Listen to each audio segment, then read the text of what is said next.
Avui, de manera excepcional, dedicarem un temps més del nostre espai a donar l'última hora de quin és... Per saber què passava i entendre què fer durant la nit i les següents hores, Televisió de Girona va emetre una edició especial del Cau la nit, prop d'una hora de directe per...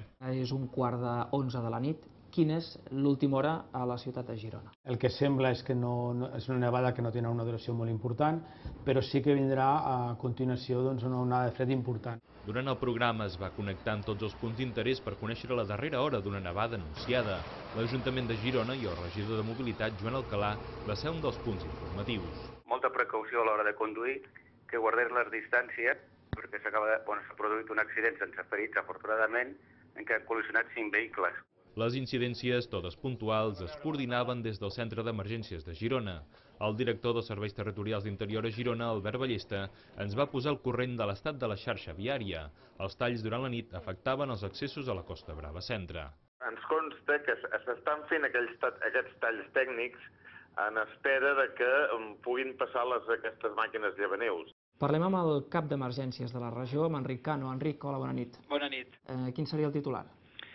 Bé, el titular seria que crec que afortunadament gràcies a la tramuntana doncs, ens ajudarà a que la nevada en principi, i creuem els dits, doncs no serà amb la intensitat que vam tenir fa 2 anys. El que no evita que aquests dies faci molta fred, situació que obliga a tenir precaució també a casa amb estufes i calefacció, i que vam aprofitar per explicar.